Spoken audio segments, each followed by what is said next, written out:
Hey there. Thank you for joining me, Stanley, on this Saturday. Um, I realized I kind of jumped off last week. It might not have been the easiest video to get into. Um, I started talking about postmodernism and talked about how our stories affect how we see absolute truth, and um, realized as I was doing that, as I've been thinking about this past week about where that's at, that there was probably a step I should have taken before going there. And so I want to take that step, and I'm going to use a metaphor that's been very heavily abused. And so I'm going to bring up the metaphor, explain how it goes horribly wrong, but also how we can get things right from it. And it's the metaphor of blind people approaching an elephant, and how truth is subjective because one of them will feel the leg and they're like, oh my goodness, it's a tree, and one of them might feel the tail, and maybe they think like it's a broom or something. One of them gets the trunk, and they think that it's a snake. And we have all these people who are blind touching this thing that is so much greater than them. Maybe they feel the side of it, they think it's like a rock face or something. They're like, hey, all of them are equally true because they're feeling something that's bigger than them, and it's all kind of vague. It's all relative to what part of it you're touching. And a lot of people will make it out and like, oh yeah, all truth's relative. Like one person touches a leg and they're like, oh, it's a tree. One person touches the trunk and it's a snake. And um, saying that like this is what any religion is. This is all that religion is. It's all trying to talk about the same thing, but it's all kind of blurred because we're so limited, and so all of them are equally. They're all pointing at the same thing. There's a big problem with this metaphor, of course, and with the conclusion that's drawn from it. The problem being, the people who are blind are all touching an elephant. That seems so obvious, but the people who are saying, oh, this is a tree, oh, this is a snake, oh, maybe this is a big rock face, oh, this is like a broom that's being swung around, they're all touching an elephant. It is obvious what thing they are touching. And just because they are touching different parts of it and get different perspectives of it doesn't mean that there isn't an actual right answer for the thing that they're doing. And when postmodernism is at its worst, postmodernism is the talk, well, it's all relative and it's all vague. And, they're all trying to talk about the same thing with their own limited sensibilities, but it's all pointing off to the same thing. So just whatever. When postmodernism is at its best, it functions as a critique, saying, we are like those blind people. And of course we're touching an elephant, but we are very limited in our ability to grasp what it is that we're touching. And for us to just assume that we're right about what we're touching is a path that will lead us to foolishness. Now, there are things to be said for the people who are touching the elephant. They're like, oh, well, it's a snake. And but then, maybe to think, well, this feels like a snake, but is there anything else here? And to continue moving on. Like, what if the person who felt the trunk of the elephant and said, oh, well, this kind of feels like a snake, and then that person started moving. It's like, oh, well, this is a leg. This feels like the trunk of a tree hanging off that snake, but then to feel them, like, well, wait, what's this thing? This large, hard thing, but it also kind of moves. I mean, I don't understand what this is. And then you get the tail, and it's like, oh, what on earth is this? And they're trying to piece it together. Like, that is what we would be like, just left to our own devices. And when we see moral codes from culture to culture being developed, in a lot of ways, that's kind of what it's like. there are some things that are emphasized and other things that aren't, and you kind of mash them all together, and you do kind of get this picture of something. When you look at all different types of philosophy, it's kind of the same. Like you get these things mashed together, and some of them emphasize something more than something else, and it's really hard to figure out. What is the big picture that this thing is trying to paint? Even when we look within a single religion, we get this. This happens. Think about all of the Christian denominations that exist. You have Roman Catholics pointing in one direction, and then even within Protestantism, you have Calvinists pointing in one direction, and the Methodist Wesleyan stream pointing in another direction, and charismatic churches going one way, and Baptists going one way, and non-denominational churches going one way, and all of these groups are pointing, probably they are pointing toward the same thing. When they're at their best, all these denominations point toward the same thing. And then if you go beyond the United States, you get into Egyptian Coptic churches and the Ethiopian church. You get into South American churches. You get into Russian and Orthodox churches.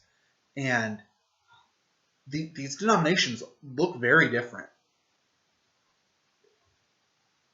But when they're at their best, they are pointing to the same thing, and they can say, hey, maybe we can focus better on the elephant's trunk, or the elephant's tail, or the elephant's leg, but we are all talking about an elephant. We're not talking about a snake, or a broom, or a tree. They would be left to thinking about that if they were just left to their own human devices. And our postmodern critique reminds us that as humans, we are extremely limited in our perspective. But that doesn't mean there isn't an absolute truth. The postmodern critique just questions our ability to get at that absolute truth objectively. I would rather use a slightly different image than blind people pointing to that elephant. It's maybe a little bit more abstract, but I kind of think it's maybe a bit easier to grasp. Okay, we'll say, for the sake of it, that absolute truth it's like a circle right here. Okay, or it's this area next to my head right here. If this is absolute truth, obviously there's stuff that falls outside of this. Not all of it is in there. There's this area next to my head here. There is me, functioning kind of as the outline for this area. There's area off the camera that can't even be seen. So there is what is true and what's not true. But every human person will fall into some part of grasping this, but no human person can get this. Our human perception's about like that, maybe. And it kind of depends, some of us are our perceptions maybe like right here, and you see it got a little tiny bit of truth, but there's a whole lot that's not. Maybe some of us are able to move a bit further in. Maybe a couple of us are instead up here, and but none of us are going to get all of this. None of us will get all of it. What God is trying to do is both kind of expand our circle out so that we can hopefully grow in grasping a little more and a little more and a little more, but also to move our circles in so that instead of ending up just way out here where you're not getting truth at all, you start to kind of move in this way. Or maybe you're going to move up in this direction. Or maybe you're going to get launched, and as a conversion experience, maybe it's true that if absolute truth is all this stuff over here and you're hanging out way over here, maybe you get launched up over here and you're kind of hanging out right here. Not quite getting all truth, but you're getting flung to a completely different part of it. And your error is going too far to the opposite area. But God's trying to bring you into this absolute truth that does exist. And there is a way to get more or less of that than others.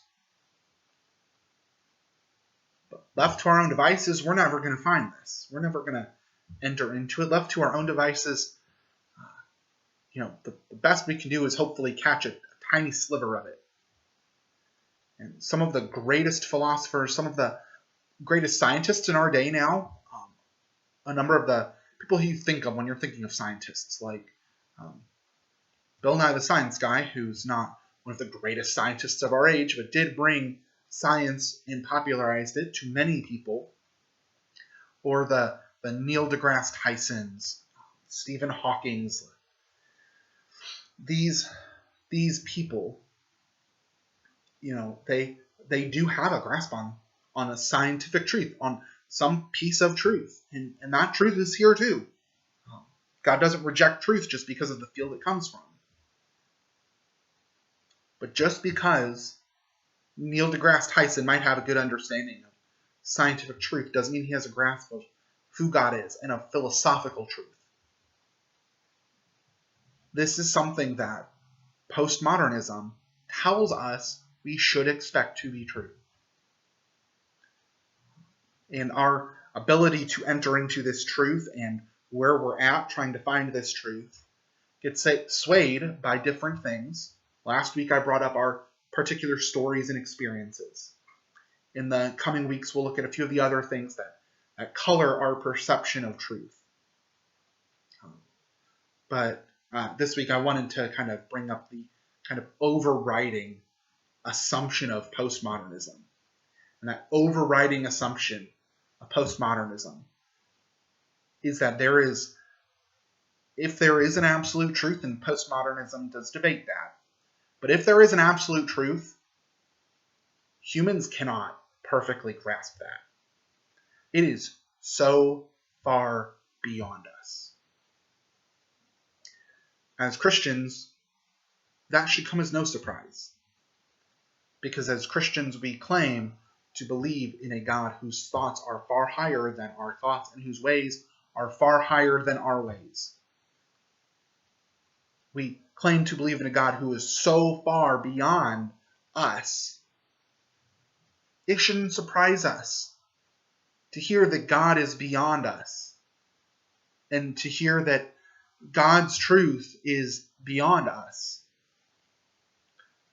But as Christians, we can also be encouraged because that truth didn't just remain beyond us and out of our grasp, but as Christians, we believe that God has purposefully entered our world and our existence to give us better access to that truth. And God promises to continue to do that through God's word and through God's self, through the Holy Spirit who comes to us as a person to reveal truth to us. So I hope that we continue struggling, thinking about how to better grasp this kind of postmodern critique and think about what does it mean for our experiences of the world now. I know one thing that it means that's hard to hear, but I think we need to be reminded of. If no one person has access to absolute truth, there's always a possibility that we're wrong. And we had better pray to God daily, hourly, that God continue to reveal to us the truth. Thank you guys for joining me on this Saturday. God bless you.